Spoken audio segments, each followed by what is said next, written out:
Good afternoon and welcome to the African American Heritage Celebration. We're glad to have you here. This is some of the best attendance we've had for our Diversity Committee gathering in a long time, so I appreciate your attendance here today. At this time, please turn off your cell phones or turn them to vibrate as not to disturb our program.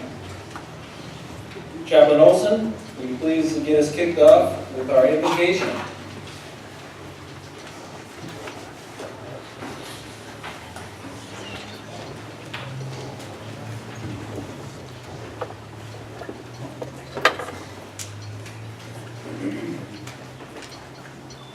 Let us pray. Father in heaven, we come before Thee today to celebrate Black History Month. We are grateful for all of our Black brothers and sisters and the great courage they have faced throughout their history in seeking justice and mercy. This people has been a great example of Thy teachings and ways to all mankind. Therefore, on this day, we celebrate these great people and pray for their continued success. Please help us to learn from their noble history and learn the lessons from it that will bless all of us. And so we say, Amen.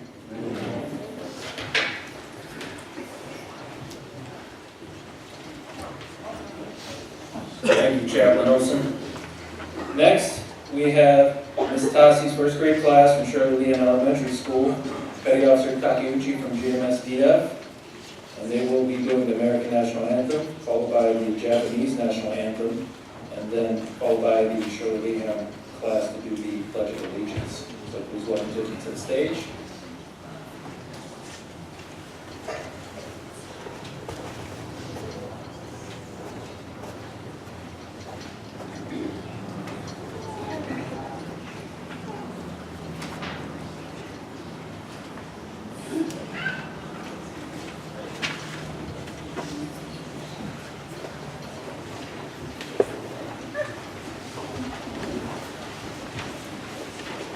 Thank you. Please rise.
continue to roll off to the next. We have a guest speaker here from NAF Atsugi Security, MACS Homes, who's welcome to the stage.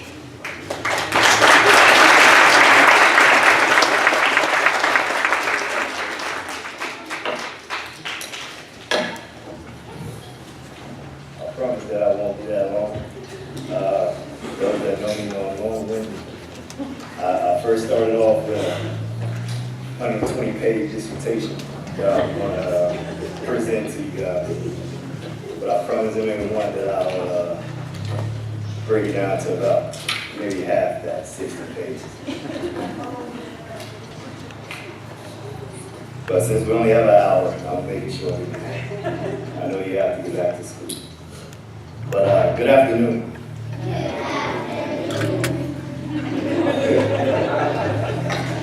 It is truly a pleasure to be standing before you, paying tribute to many contributions of African Americans. First and foremost, I would like to thank the Cultural Diversity Committee for allowing me to be one of their speakers for today's event. And I would also like to thank each and every last one of you for being here. And first, let me start off by giving you a little history about Black History Month and how it was established. It was established back in 1926 as an initiative by a writer and an educator by the name of Dr. Carter G. Woodson. And he launched this. It wasn't called Black History Month in the beginning. It was called Negro Week. And his initiative was to just show the support and to educate those about the African American race in the United States. And it was only for a week, and it was for the second week of February between Frederick Douglass's birthday and Abraham Lincoln's birthday. Frederick Douglass' birthday on the 14th, Abraham Lincoln on the 16th of February. But let's move forward a little bit to 1976. In 1976, every American president has proclaimed February as Black History Month. Today, other countries, to include the United States, Canada, and the United Kingdom, celebrate Black History Month. Canada and the United States celebrates it in February. The UK, they celebrate it in October. A little history. Now, to go forward. For myself, I've been in the Navy 21 years now.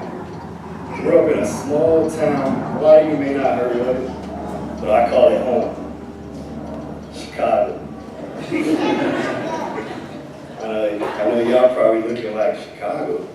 Like I said, some of you may not have heard of it. Small town, very small. But growing up in the city of Chicago, the city of Chicago is I would say a very historical place. A lot of things happen in Chicago. I know growing up in Chicago, it was exciting during the month of February, because in the month of February, we did a lot of things there. I can honestly say we did a lot. With that said, the majority of everybody that grew up there, in the month of February, we had school assemblies. And in those school assemblies, we sung a very familiar song that a lot of you may have heard, a lot of you may not have heard. It's called Lift Every Voice and Sing by James Weldon Johnson. That was a song that we all sang every Black History Month.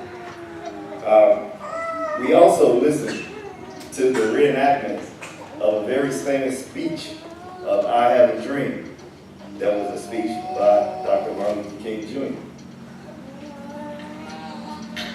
I was also taught in Chicago by teachers and educators, my family members, and everything about Black history. And even though we celebrate Black history in the month of February, I was brought up that don't just learn about your history, about your culture, because it's not just Black history, it's the history of America. And to utilize that throughout the 365 days a year. because it's history. It's our history, all of that. So, growing up, the month of February celebrating the accomplishments of African Americans. And some of these African Americans have paid contributions to us that a lot of us may not know about or may not have seen, or we take part in it and not even know. I know one of my favorite things is the invention of peanut butter. The invention of peanut butter was made by George Washington Carver, which was an African American. He gave us those contributions. Without peanut butter, we wouldn't have smiles on our faces. Also, another African American that contributed to the United States and to the world as a whole, his name is Garrett Morgan. Back in 1914, Garrett Morgan created the gas mask. And the first gas mask was used during World War I. As we know now, the gas mask is vital to a bunch of occupations. Vital to the military, vital to firemen, vital to a lot of people. So he contributed the gas mask to the world.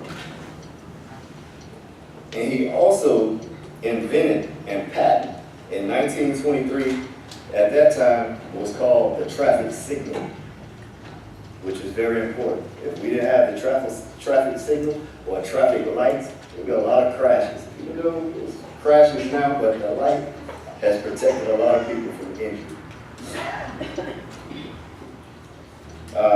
And he sold that patent also to General Electric for $40,000.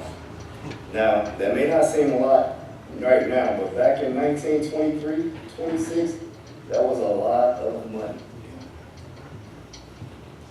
There was other inventors. Charles Drew. He was famous for blood plasma. Saved a lot of lives in World War II. A lot. Because before that, before he was able to preserve blood plasma, blood was only able to survive in the open air or in a bottle for about a week. So now we have blood plasma that can be stored for a long amount of time. Also, I would like to talk about, we as African Americans contribute to a lot of things like the NBA, sports, that is, if you want to take it to the sporting arena. The first African American basketball player named Charles Henry, better known as Chuck Cooper, was the first African American who played in the NBA, played for the Boston Celtics. And Jackie Robinson, which a lot of us know about Jackie Robinson breaking the barrier to play in the MLB. But there are, in my city of Chicago, we celebrated so much, we named high schools after famous African American. DuSable. We have a museum after him also, Jean-Baptiste DuSable. He was considered the founder of Chicago. And you say, how can you find Chicago? Well, the Indians, Native Americans were there, but he was the first African American in history that we know of that settled there. So they consider him the founder of Chicago. And we have a museum for him, which is a Black History Museum in the city of Chicago. But also, with all these leaders and military men that paved the way for us in the United States and the world, I would have to say my grandfather was one of my heroes because he paved my way of joining the military. He joined the military in World War II, fought for this country. I wanted to be like him. I had cousins that joined the military also that followed his footsteps in the Army. I had third cousins that was master sergeants in the Marine Corps that followed that footsteps, that created that legacy of self-worth.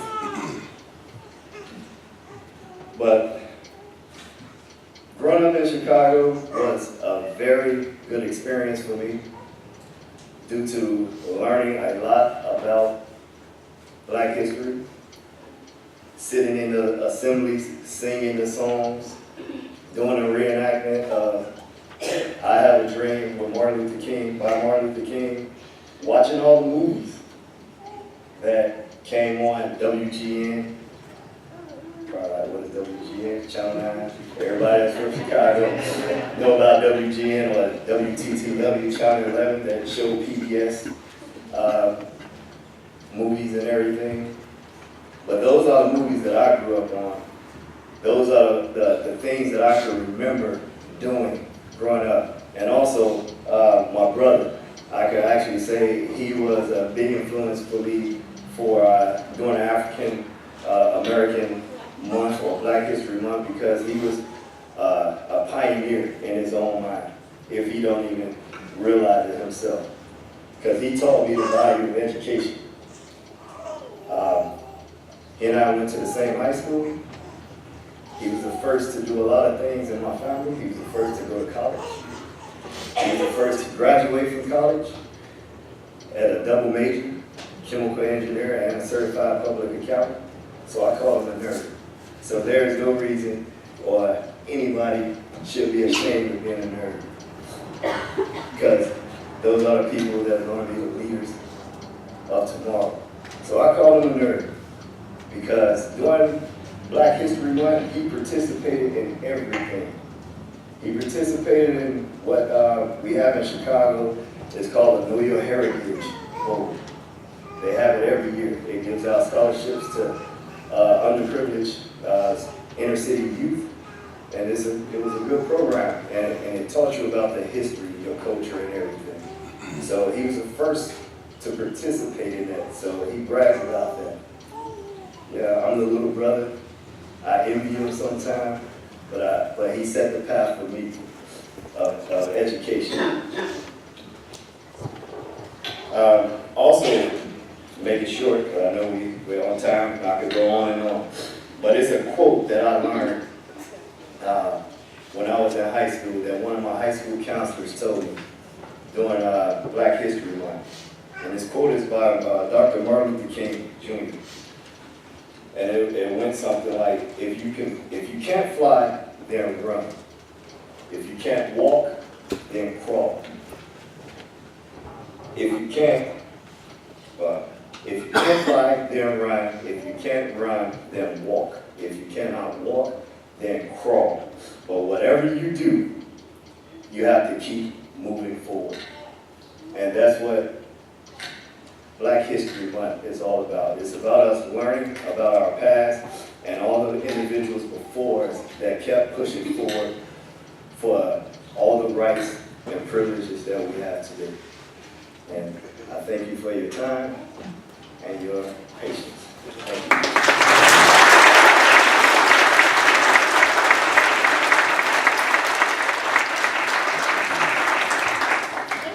Chief Owens, thank you for your history and sharing your experiences with us today. Next, we have the honor of having the Nu Eta Sigma Chapter Phi Beta Sigma fraternity here. They will be performing a step routine. Please come to the stage. Come to the stage, please.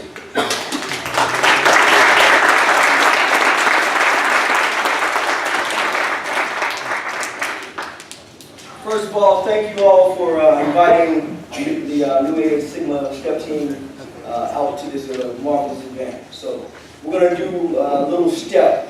We call it stepping. So what is stepping? For those of you who don't know, stepping originated from Africa. All right, it was a way to distinguish the different African tribes way back when. Since then, it has evolved into something more precise, and a lot of the fraternities and sororities in colleges, they use it as it's a motivational tool to, especially when they have a line that's crossing. So this is just a little snippet of what stepping is. So I hope you enjoy it.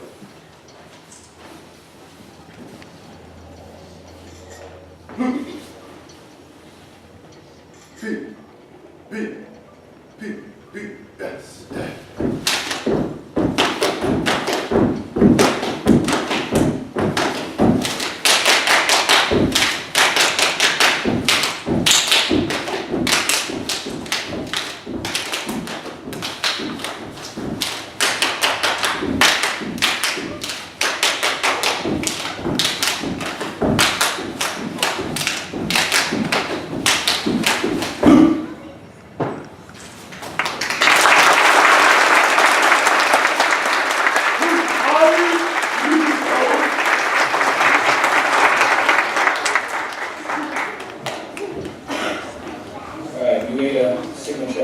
that. PSSN Smith will now give us our history and timeline. PSSN Smith, please come to the stage.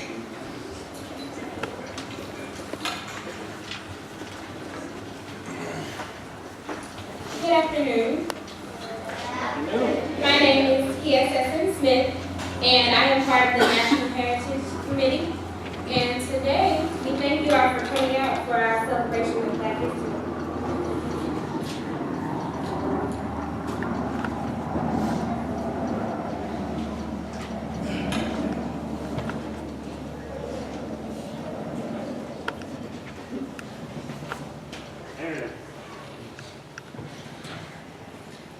This year, America will celebrate the 50th anniversary of the Civil Rights Act, one of the greatest legislative accomplishments of the 20th century. The Civil Rights Act of 1964 was signed into law by President Lyndon Johnson on July 2, 1964. The signing ceremony represented a personal triumph for Johnson, who lobbied tirelessly on behalf of the bill. Johnson considered the act his proudest legacy. The Civil Rights Act prohibited discrimination on the basis of race, color, religion, sex, or national origin. The act did not resolve the problems of discrimination. However, it opened the door to further progress by halting the practice of Jim Crow laws that imposed racial restrictions on the use of public facilities, job opportunities, and voting, as well as by limiting federal funding for agencies participating in practicing discrimination. Harry T. Moore began his career as a teacher in Bradford County, Florida, where he founded the local chapter of National Association for the Advancement of Colored People, or NAACP. With NAACP support, he filed a pay equalization lawsuit in 1937. In 1951, Moore helped win appeals for 2 black teenagers convicted of raping a woman in Groveland. When a sheriff shot the defendants en route to a new trial, Moore called for his indictment. In 1954, the Supreme Court ruled anonymously in Brown v. Board of Education that racial segregation in public schools is unconstitutional. Many Southern political leaders claimed the desegregation decision violated states' rights. They responded with defiance, legal challenges, delays, or token compliance. By the end of the 1950s, less than 10% of black children in the South were attending integrated schools. Although the decision did not succeed in fully desegregating public education in the United States, it put the Constitution on the side of racial equality and galvanized the emerging civil rights movement. For decades, seating on buses in the South had been segregated, along with the bus station waiting rooms, restrooms, and restaurants. In May 1961, the Congress of Racial Equality, led by James Farmer, organized integrated freedom rides to defy segregation in interstate transportation. The Freedom Rides tested the United States Supreme Court decision, Boynton v. Virginia, which ruled that segregation was unconstitutional for passengers engaged in interstate travel. In Anniston, Alabama, one bus was firebombed, forcing its passengers to flee for their lives. Born in Mississippi in 1933, James Meredith was raised on a farm with 9 siblings. He joined the military after high school and attended an all-black college. Motivated by President John F. Kennedy's inaugural address, Meredith decided to exercise his constitutional rights and apply to the University of Mississippi. In 1961, he applied and was admitted. However, his admission was withdrawn when the registrar discovered his race. Since all public education institutions had been ordered to desegregate following 1954's Brown v. Board of Education ruling, Meredith filed a suit alleging discrimination. Although the district court ruled against him, the case made its way to the U.S. Supreme Court, which ruled in his favor. After winning a 16-month legal battle in September 1962, a federal court ordered the University of Mississippi to accept Meredith. Rioting erupted, and Attorney General Robert Kennedy sent 500 U.S. Marshals to the scene. 2 men were killed and more than 300 injured in the turmoil. Meredith graduated with a degree in political science the following August, becoming the first Black graduate at the University of Mississippi.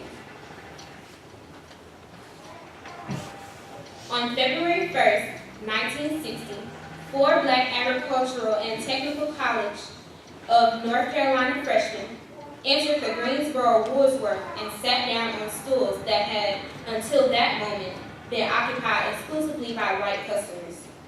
The 4, Franklin McCain, Ezekiel Blair Jr., Joseph McNeil, and David Richmond, asked to be served and were refused. They did not get up and leave. Instead, they launched a protest. By the end of March, the movement had spread to 55 cities in 13 states. Roughly 50,000 young people joined the protest that year. Though many were arrested for trespassing, disorderly conduct, or disturbing the peace, national media coverage of the sit-ins brought increasing attention to the struggle for civil rights. In response to the success of the sit-in movement, dining facilities across the South began integrating by the summer of 1960.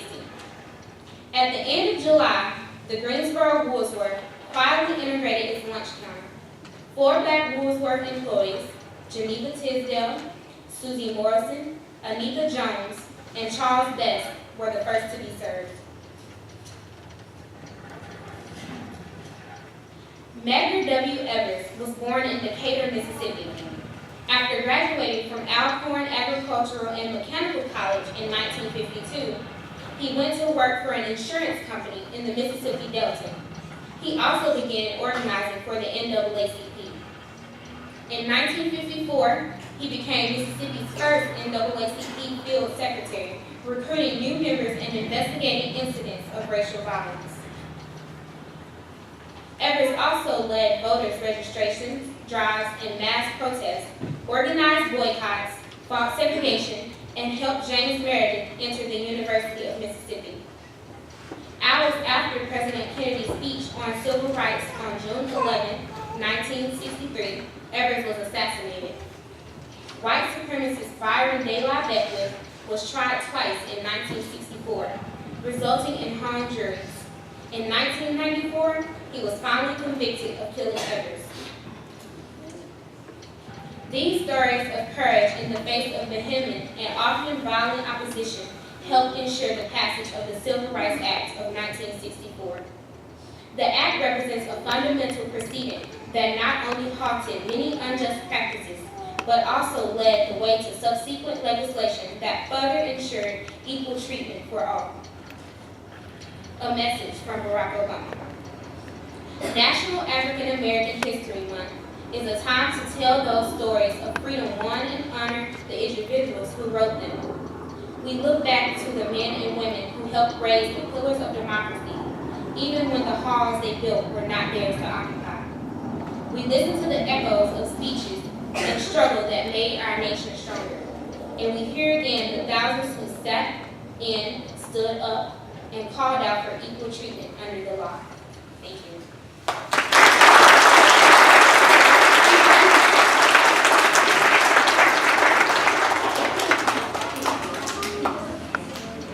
Thank you, PSSN Smith. Next, we have a guest speaker from Fleet and Family Support Center, Ms. Melinda Huey. Please come to the stage.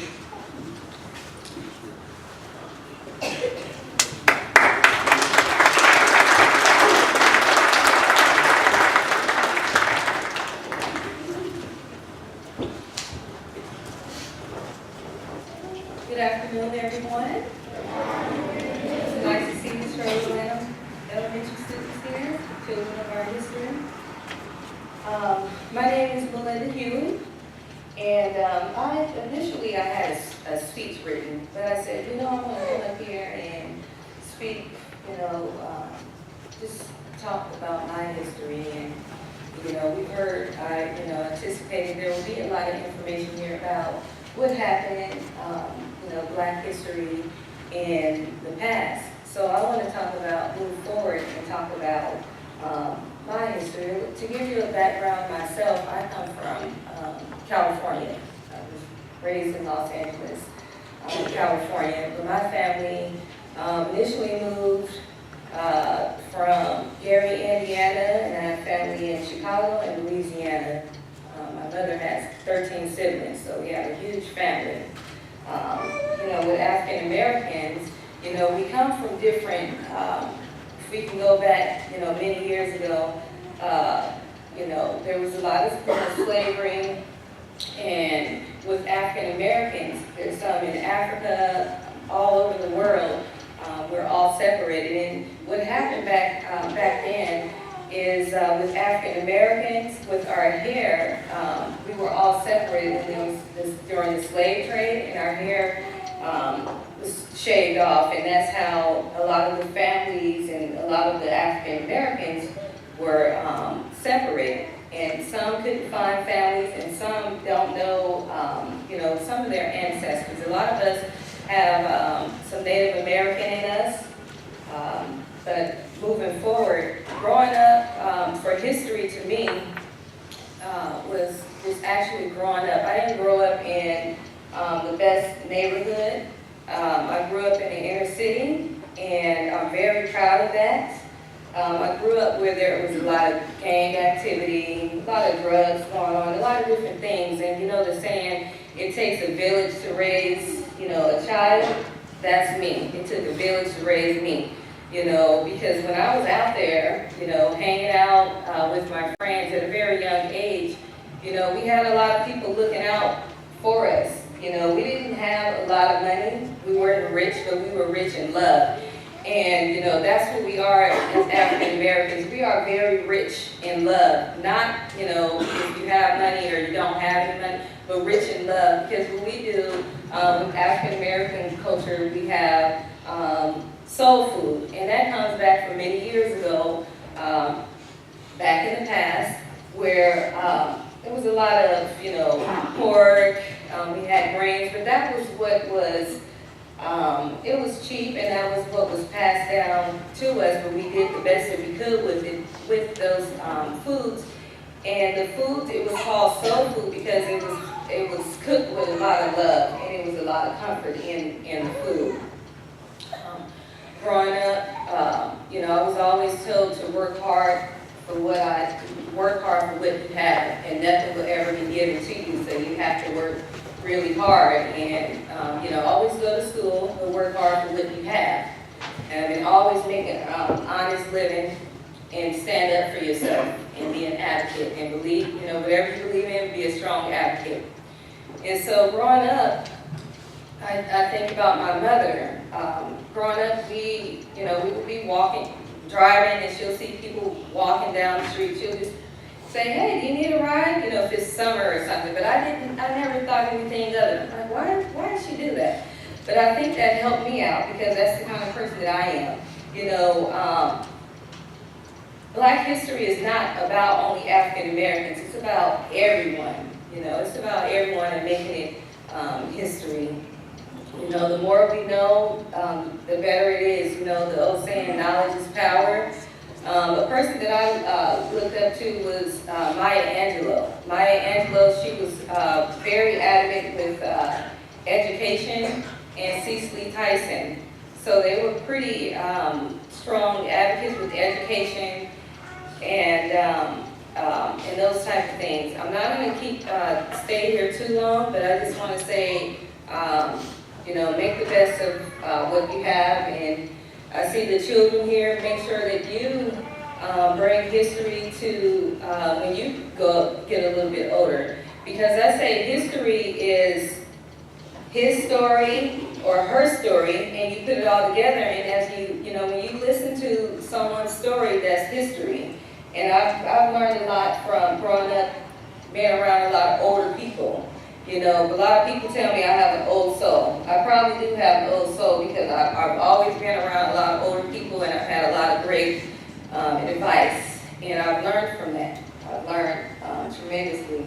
So, and I've learned not just from just African Americans, but I've also learned from a lot of older people. I've done so many different things in life. You know, I've done home care where I took care of older people. That's what I used to do when I was just a teenager. Or I would braid hair. A lot of people see me with my hair differently. But that's the way that African Americans, how we express ourselves. And that's one of the ways I express myself. I express myself through my hair. And that's something that we've done as African Americans. We have cornrows. We do so many different unique things. So but what I want to say to you, leave with you is, you know, if you, no matter where you go, be part of your community so that you can be part of history. Be part of your community. You're here in Atsugi, be part of the community and make history and provide the education so people are aware of what's going on in your community. And take the time to listen to other people, and that's history. Thank you.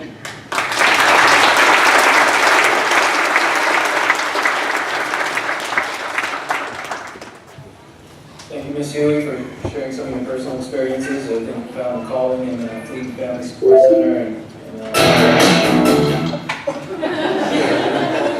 returning some of that love back to the community. All right, so now we're going to return this to the Shirley Lee Elementary School. They're going to be doing a Martin Luther King Book Club reading, a song from the Drama Club, and they're also going to present winners of the Black History Month poster, poem, and essay contest. Without further ado, Shirley Lee Elementary School, please welcome them to the stage.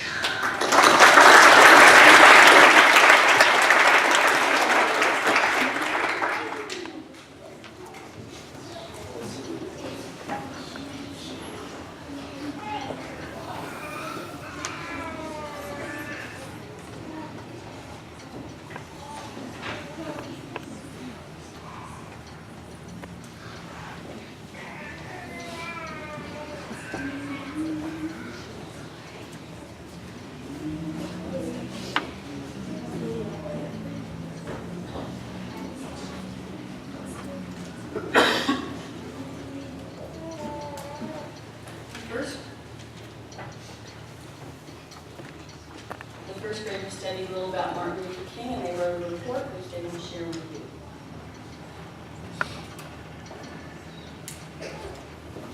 Martin Luther King Jr. was a leader who strove for rights. Mark was born on January 15, 1929 at Atlanta, Georgia. When Martin was a boy, he liked to ride his bike, play baseball, read, and sing.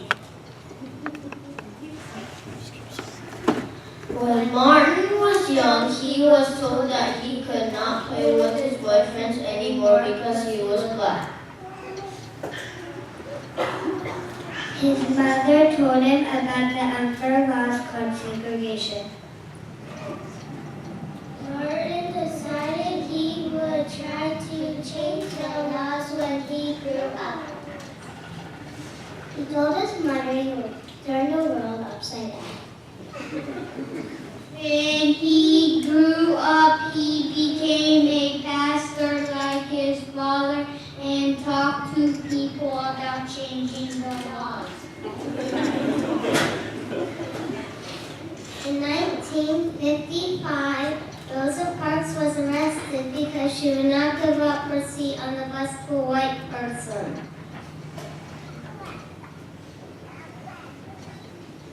Dr. King helped lead a bus boycott to change this unfair law.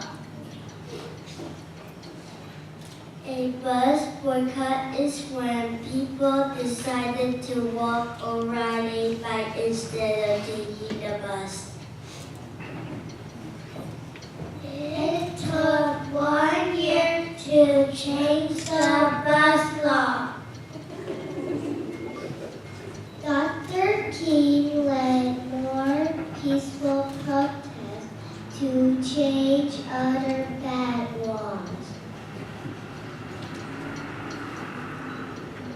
Dr. King taught people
Every year, our school have a poster and poem contest for the students.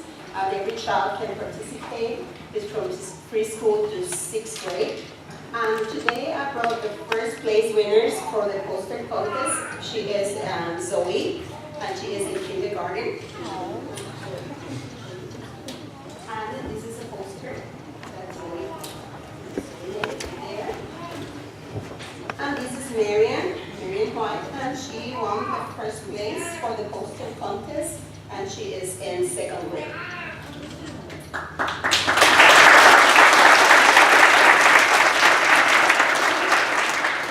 Here we have our 3 winners for the poem contest, and Vivica White, she won first place, and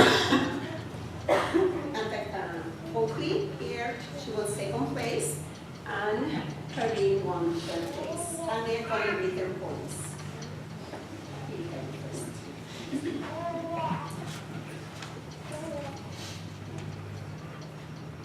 This poem is called My Heroes. Liberty and justice to make a better place. Have peace and friendly neighbors and equal rights but no racism. Martin Luther King Jr., who wouldn't know his speech. What he said for his speech became really true. Rosa Parks was there too. That man was really mad when Rosa said no to him on that Alabama bus. Jackie Robinson was 42 in the Professional League Baseball. The first black and white team changed the rules of baseball. I know a lot of heroes, but they are my heroes. Sacrifice for the future world, that's what they did, my heroes.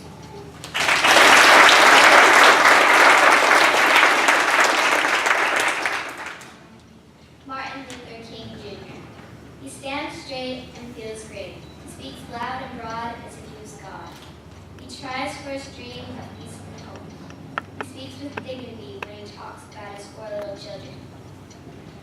They might have had dreams, but they wouldn't be able to obtain them if it wasn't for him.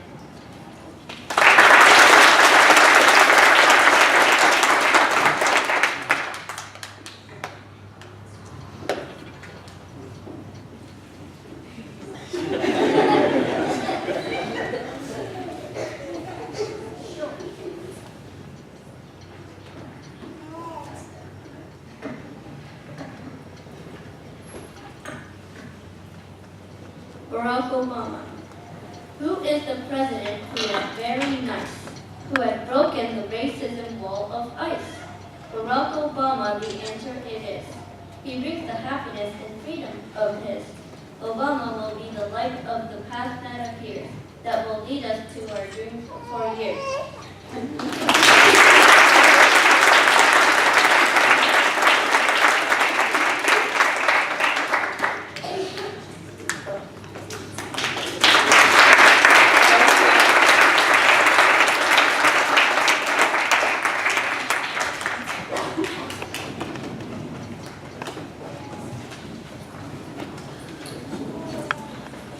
We're just going to switch this up real quick so we can have the most use of the stage. So we're going to have the musical selection from MA2 come up.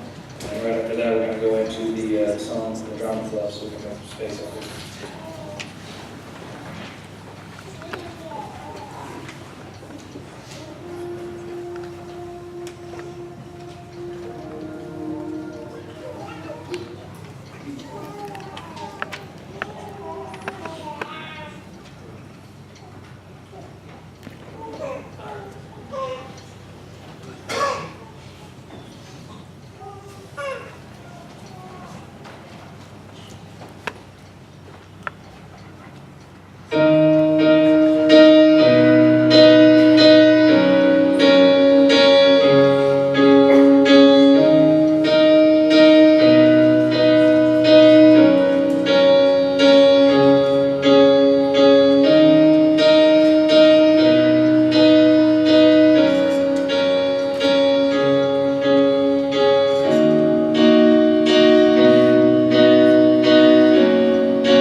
to the drama club, Shirley in elementary school. That was awesome. Okay, our next guest speaker is Miss Clara Shearer. Please welcome to the stage.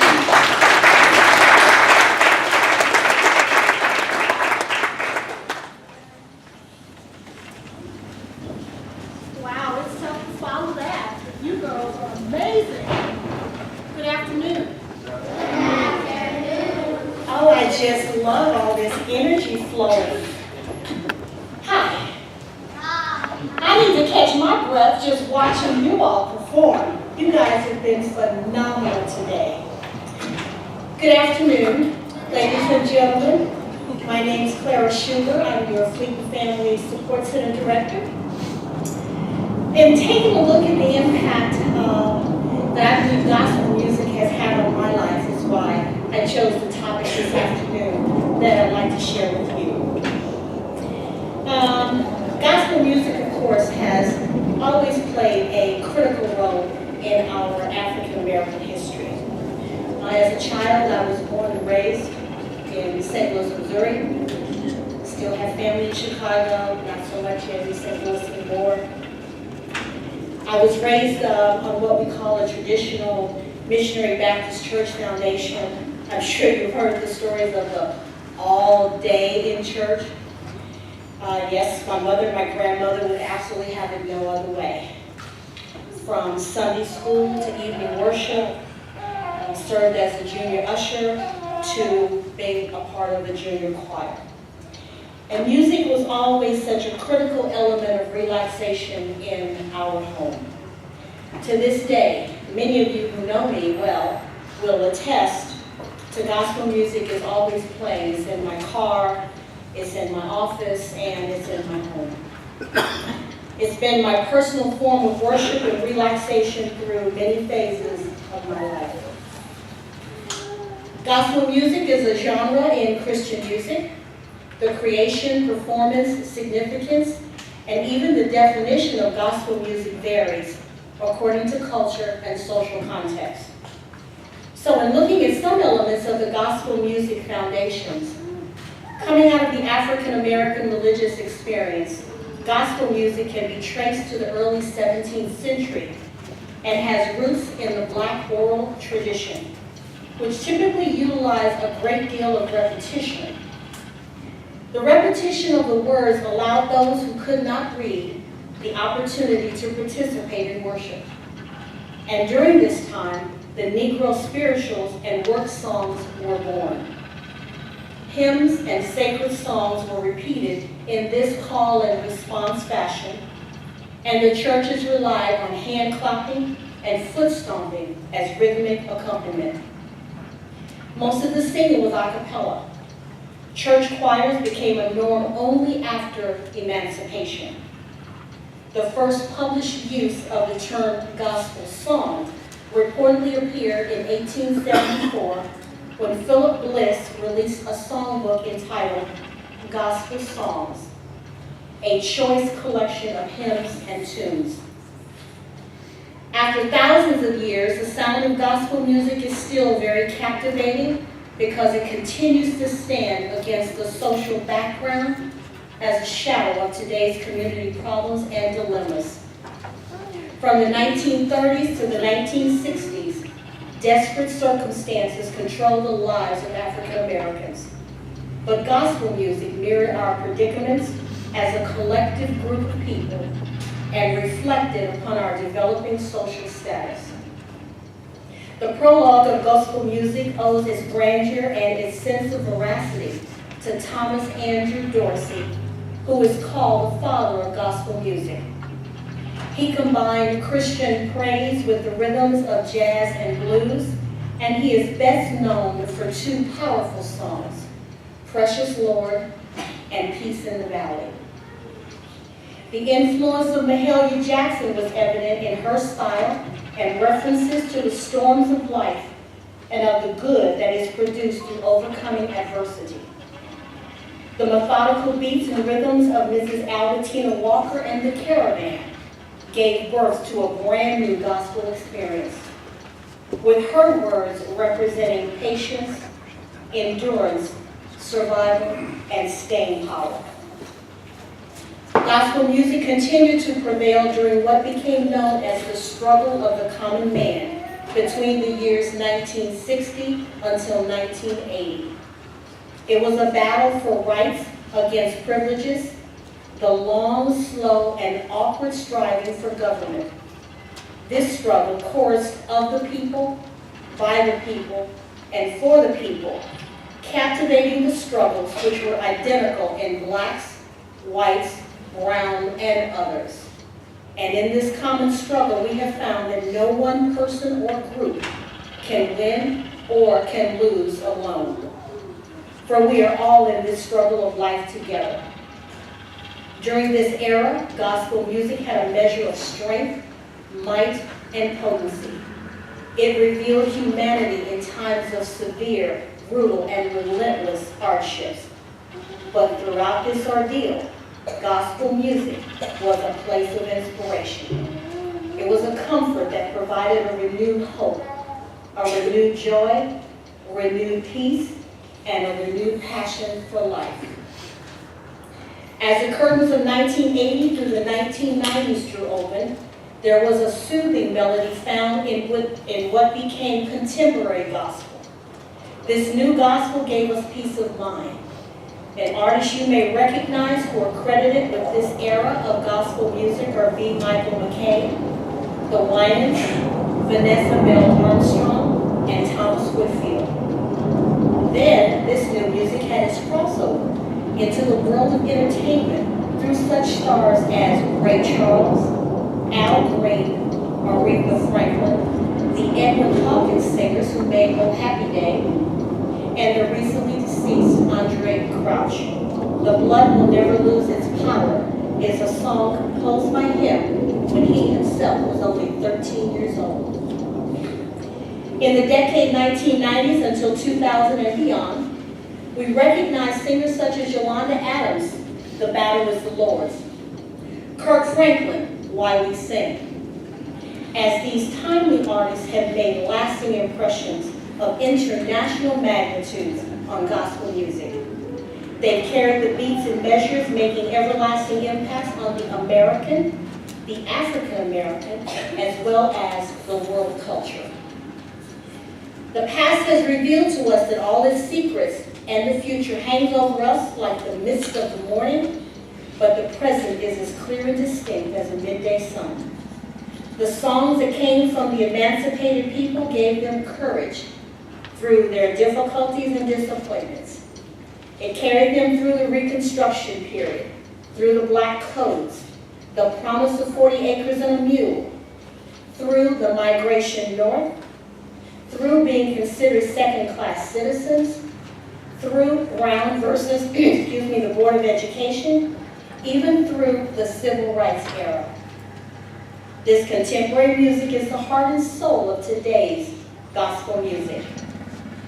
Now looking at the time period 2000 until 2010, the free-flowing music styles of Kirk Carr, who sings in The Sanctuary, William Murphy does Praise Is What I Do, Vanessa Bell Armstrong, Good News, Hezekiah Walker, God Favored Me, and Israel Houghton, You Are Good, are unique to the African American church history.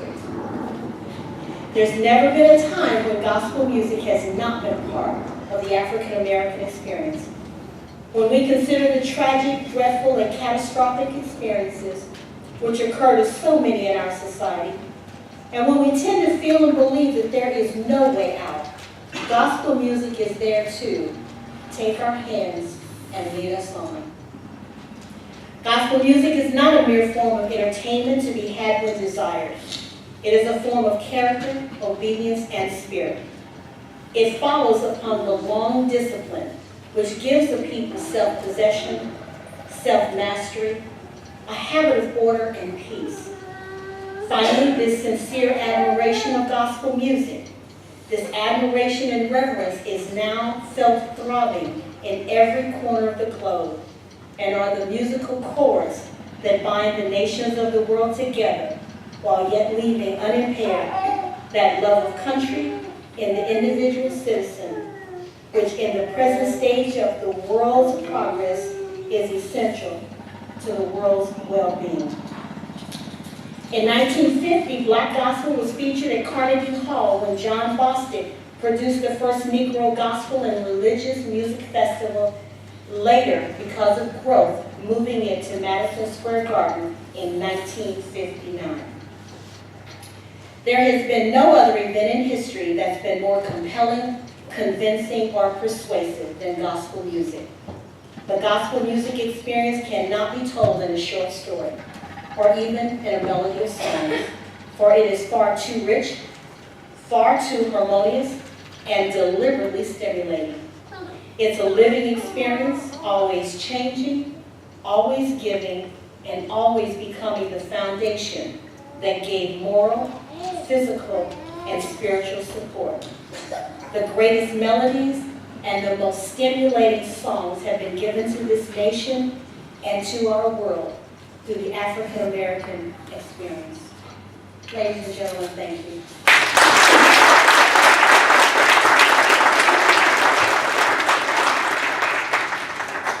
Thank you, Ms. Schuler. The first grade kids of Shirley Leon Elementary School have to get back to school now, a lot of them, so at this time, if you want to go ahead and depart. We have one more guest speaker who will be providing us his speech as well as closing remarks for the ceremony.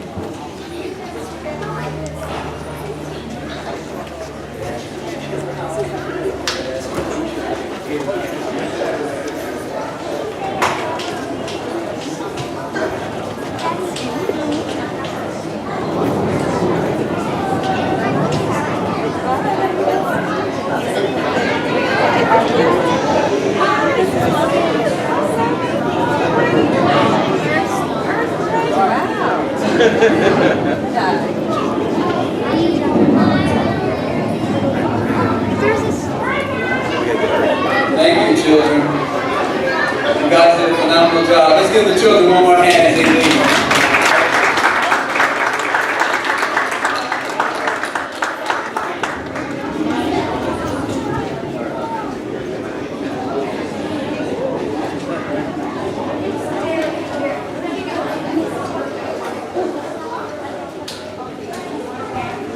Really cleared out of here. It shows those that show that the children really brought it when they came today. Shirley Lanham always does a phenomenal job. I'm going to go ahead and kick off and ran a little bit over time. Good afternoon to all. I don't have to really introduce myself. I know everybody pretty much in the room knows who I am if you're not as in your bulletin. First of all, I want to thank the Multicultural Committee for volunteering their time to make this event possible. They do a fantastic job behind the scenes, day in and day out, and truly do not get the credit they deserve. How about a round of applause for the Multicultural Committee? I want to thank Shirley Lanham Elementary School, who always represents each and every moment, showing their support. They're very beautiful. Thanks to all the folks that brought them over as well. I would also like to thank all the guest speakers who came up today to share their thoughts and give us a little bit of wisdom and history on how they, and although they made it look easy, it's not always easy to get up and talk in front of a group of people, as many of you already know. But the number one thing most people are afraid of is, next to death, is public speaking. And everyone did a fantastic job. Let's give them a hand.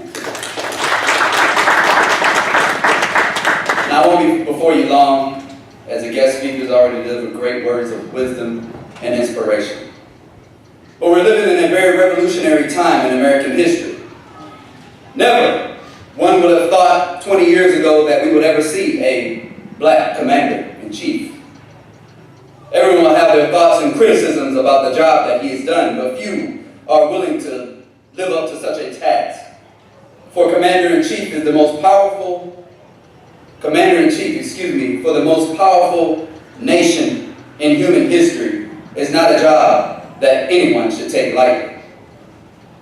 The job that only a short time ago would not have been possible for an African American, although Barack Obama has now paved the way for blacks to know that they have the opportunity to become President of the United States. There were many before him, though, who paved the way for us to become a part of not only the political arena, but also the armed forces. The crew of the USS Mason, if you don't know the story, is the story of how the Navy, under pressure from political leaders and the NAACP, manned a ship with a predominantly black crew to basically show the world that they were not ready, and so that everyone could see them as failures. They actually nicknamed the ship Eleanor's Folly, as a mockery to Eleanor Roosevelt, who was an advocate of the desegregated armed forces. However, the crew of the Mason shocked the world. They showed great courage and poise under fire during the end of World War II and proved to everyone what a crew of determined, disciplined, and motivated, proud sailors could do. Their story was forever immortalized in history books and dramatized in the 2004 movie, Pride. They paved the way for each and every enlisted man and woman of color sitting in this room. For me, coming from the enlisted ranks, this and the Navy officers before me created the foundation, the legendary Golden 13. Samuel Lee Gravely Jr., the first naval black officer to serve aboard a naval ship, paved the way for me to be standing in front of you in a naval officer's uniform today. I challenge you all to read upon the great men and women of the past who fought, marched, stood, and were beaten and bled for you to have the rights that you do today. The right to vote, the right to eat, sleep, and drink out of the water fountain of your choice. Do not let their sacrifices be in vain. Exercise your right to vote. Achieve that higher education. Strive for excellence in all you do. You have no limit. The only limit is you. We all must continue to educate ourselves of the past and create a better and brighter future for us all. If we do not learn from the past, we are doomed to repeat it. So get off Facebook, Twitter, Instagram. Talk to your children. Educate them, mentor them, teach them. Teach them how to be strong men and women in this ever-evolving society. For if you do not, the streets will. The streets will teach them a way that you were not taught. They are our future and will be the future leaders of tomorrow.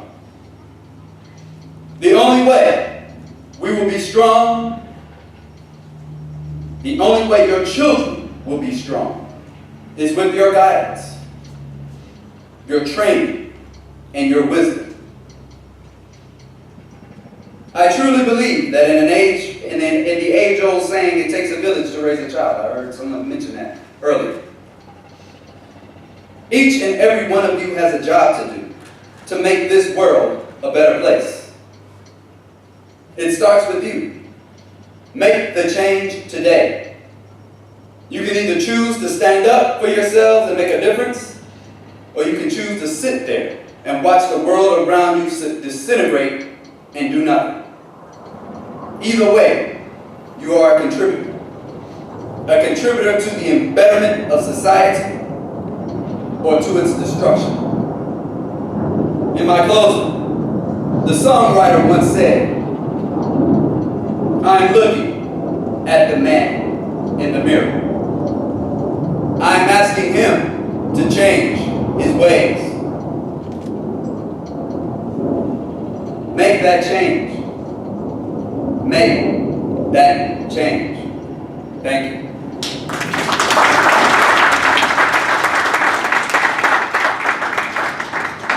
On behalf of the commanding officer, I would like to thank you all for your attendance. And if what you've witnessed today inspired you, please join the Multicultural Committee as a volunteer. Speak with Chief or anyone Nash in the back, and be a part of this great and wonderful celebration of African American culture and history. Again, thank you all. God bless.